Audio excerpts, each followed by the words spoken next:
Assalamualaikum warahmatullahi wabarakatuh. Selamat pagi. Terima kasih Bapak Ibu yang sudah join pagi ini ya. Jadi ini tujuan kita buat Zoom meeting ini adalah karena saya lihat banyak dosen-dosen yang antusias untuk menyiapkan proposal dan kita berharap usaha Bapak Ibu dalam menyusun proposal ini tidak sia-sia. Artinya kita berharap ya semuanya bisa dapat diterima. Dan oleh karena itu saya sedikit ingin sharing beberapa tip ya dalam kita mempolis lah ya, artinya mentuning proposal kita supaya lebih baik lagi. Baik, sekarang saya coba share, kita tidak lama, sebentar aja ya. Saya share screen. Jadi ada beberapa hal Bapak Ibu kalau kita menulis proposal ini yang perlu kita pahami atau kita kita pertimbangkan ya dalam menulis proposal. Nah, yang pertama adalah sebelum proposal itu ditulis atau pada saat kita menulis proposal, yang itu harus pahami dulu adalah apa yang sebenarnya dicari ya atau dimaui oleh reviewer dan apa yang dimaui oleh sponsor. Jadi karena proposal penelitian kita nanti akan dinilai oleh reviewer ya. Sebenarnya reviewer itu maunya apa. Dan proposal penelitian ini kalau didanai juga begitu ada sponsornya. Jadi sponsor berharap apa dari proposal kita itu. Nah inilah hal yang penting kita ketahui. Ya. Nah ini hal-hal yang dicari oleh reviewer. Jadi pastikan proposal kita ini memiliki hal-hal ini. Yang pertama adalah novelty, kebaruan. Kita harus pastikan proposal yang kita susun ini ada kebaruannya. Ya. Ada deltanya, ada nilai tambah keilmuan. Nanti bagaimana lebih lanjut nanti kita tengok di depan. Kemudian keunggulan, apa beda penelitian kita dengan beda penelitian sebelumnya? Di mana unggulnya? Ya, kemudian scientific merit, keilmiahannya. Nah, ini terkait dengan seberapa banyak, seberapa bagus ya kualitas dan jumlah dari referensi yang kita gunakan. Kemudian topik yang relevan, karena sponsor ini kan punya RIP, misalnya di Usyah ini ya, di USK ini kan punya RIP, rencana induk penelitian. Nah kita harus mengacu ke sana. Nah, jangan buat penelitian di luar rencana induk penelitian, tidak menjadi prioritas nanti untuk didanai. Nah, kemudian yang selanjutnya adalah kualifikasi dan komitmen dari peneliti. Dan ini bisa dilihat dari CV kita ya, dari biodata. Jadi misalnya tahun lalu kita dapat riset penelitian, tetapi tahun ini misalnya tahun 2020 ya kita dapat riset penelitian, tapi 2021 tidak ada publikasi yang terkait dengan penelitian kita tahun sebelumnya atau 2 tahun sebelumnya atau 3 tahun ya minimal maksimal ya. Jadi dilihat itu. Artinya kalau kita diberikan dana penelitian tahun ini, nah itu berharap tahun depan ya itu sudah ada hasilnya. Dan itu dilihat dari track record kita sebelumnya, sejarah kita sebelumnya. Kita pernah dapat riset grant nggak? Nah, kalau pernah, janjinya apa? Ya sekurang-kurang janjinya kan publikasi di jurnal, ya. Nah, tergantung skimnya. Ada jurnal internasional dan jurnal nasional. Dan kalau itu ada, itu berarti kita komit, ya, komit dengan janji. Jangan sampai nanti setahun lalu atau 2 tahun lalu kita sudah dapat hibah, ya, sampai tahun ini belum ada hasilnya, belum ada output yang dijanjikan. Nah, ini dilihat dari kualifikasi dan komitmen. Yang terakhir adalah kualitas output itu sendiri juga dinilai. Ya, kadang-kadang kita janji jurnal internasional, tapi dapatnya nanti jurnal nasional. Nah, itu berarti tidak sesuai dengan janji. Nah, tapi kalau janjinya jurnal nasional, akhirnya kita bisa publish di jurnal internasional, itu semacam bonus lah bagi kita ya. Nah, ini hal-hal yang dicari oleh reviewer. Jadi pastikan ini ada di dalam proposal kita. Kemudian ini yang penting ya. Jadi satu proposal penelitian ini lulus apa enggak, kira-kira ini sangat ditentukan oleh yang pertama adalah bagaimana kita merumuskan problem atau problem statement, kemudian gap, state of the art, dan novelty. Nah, ini ulang-ulang lagi novelty. Dan ini semua adanya di pendahuluan. Nah, jadi Bapak Ibu tolong untuk membuat pendahuluan itu betul-betul serius ya. Nah, di dalam pendahuluan ini apa saja yang perlu kita ungkapkan supaya keempat hal ini ada. Yang pertama adalah rumusan masalah. Apa itu? Yaitu kita menceritakan tentang existing condition yang ada sekarang. Bagaimana ya dengan data-data? Nah, biasanya di sini bisa menggunakan data statistik maupun data publikasi dari jurnal yang sebelumnya tentang existing condition ya, atau hasil pengamatan kita ya yang didukung oleh teori-teori. Kemudian dari existing condition ini apa masalahnya? Nah, ya di situ kita masuk. Jadi kita menceritakan dulu existing condition dengan data-data, kemudian kita ungkapkan apa masalah dengan existing condition tersebut. Nah, jadi demikian ya. Kemudian apa penelitian-penelitian yang pernah dilakukan baik oleh Anda, oleh kita yang penulis proposal, maupun oleh orang lain yang mencoba untuk menyelesaikan atau memecahkan masalah yang kita ungkap di atas. Dan bagaimana hasilnya. Nah, ini yang disebut dengan state of the art. Tadi ya. Jadi kita sudah sebutkan masalahnya ini. Kemudian siapa saja orang yang mencoba untuk menyelesaikan masalah itu dijelaskan. Mulai orang yang pertama sekali mencoba untuk menyelesaikan masalah itu sampai yang terakhir. Nah, itu akan nampak di situ state of the art. Misalnya masalah itu ya sudah lama tapi nggak tuntas-tuntas penyelesaiannya.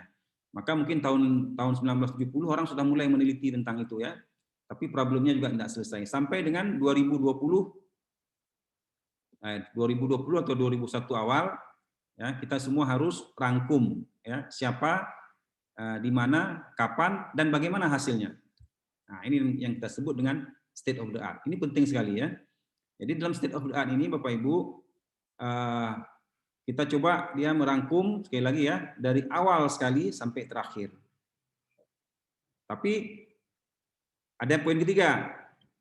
Nah, kita mencoba mencari kelemahan-kelemahan dari penelitian-penelitian sebelumnya, ya, sehingga permasalahan dirumuskan di atas belum tuntas. Ya, artinya kita udah menguraikan sebulan udah meneliti tahun sekian meneliti tentang ini, sebulan meneliti tentang ini, hasilnya begini, ya. Nah, kemudian kita cari kelemahan penelitian sebelumnya, ya. Kita sebutkan misalnya pada penelitian sebelumnya itu mereka menggunakan sampel begini-begini, ya, metode begini-begini dan seterusnya. Kemudian siapa lagi ya menggunakan ini dan seterusnya. Nah, kemudian baru masuk kita tawaran solusi. Ya. Nah, tawaran solusi ini apa kira-kira ya yang lebih advance artinya yang belum pernah orang buat, yang kemungkinan bisa menyelesaikan masalah itu. Nah, namanya juga janji ya. Nah, disinilah akan muncul nanti novelty-nya. Jadi tawaran solusi lain dari Anda yang lebih advance dan belum pernah dilakukan sebelumnya.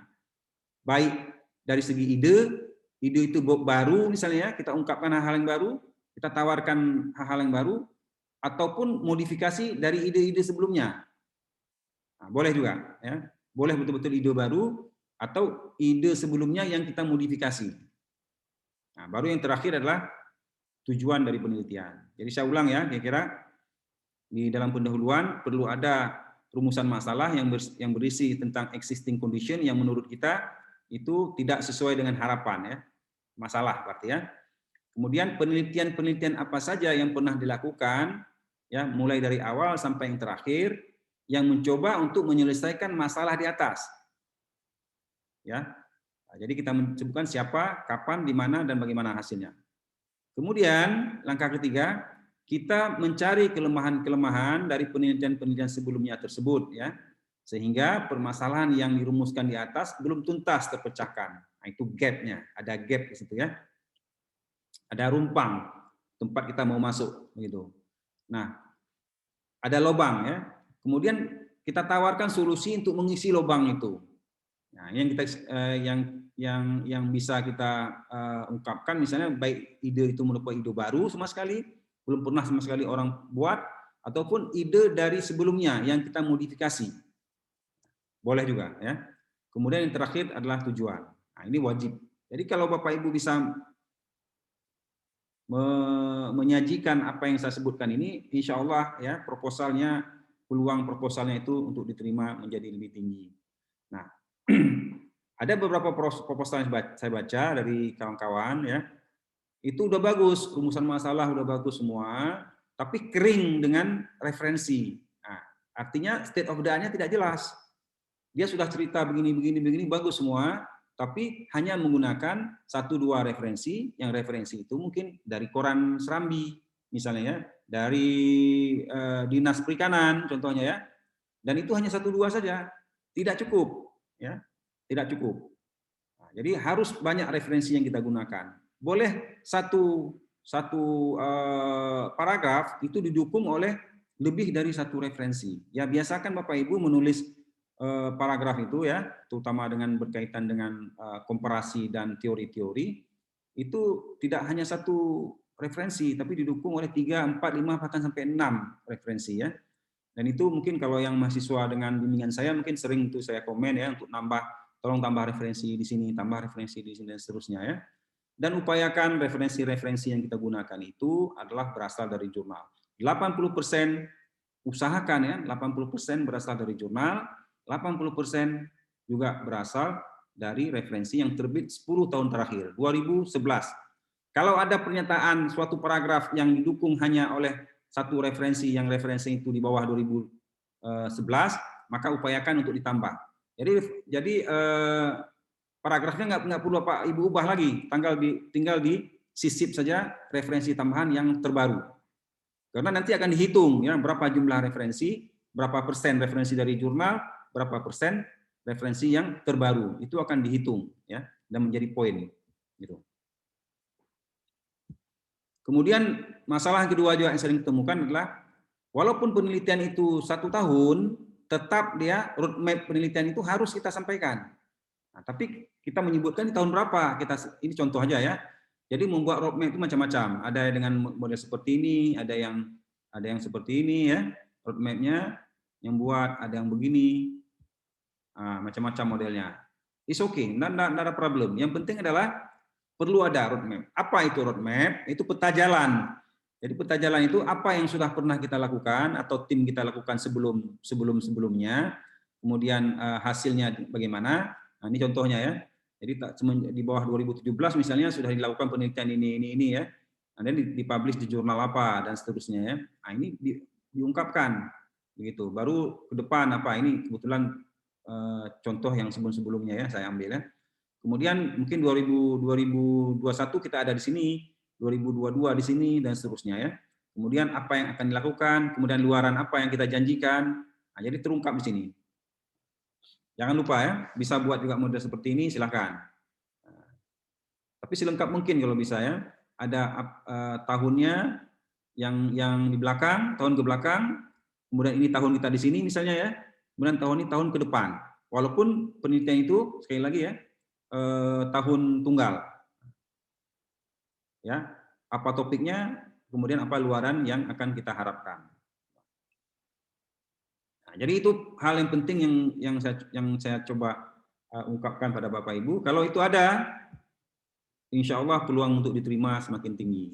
Jadi sebenarnya proposal ini diskusi kita ini dua slide aja yang penting. Ini slide pertama yang sangat penting. Kemudian slide kedua adalah tentang roadmap. Nah itulah kira-kira ini kami sampaikan. Kalau ada pertanyaan silakan.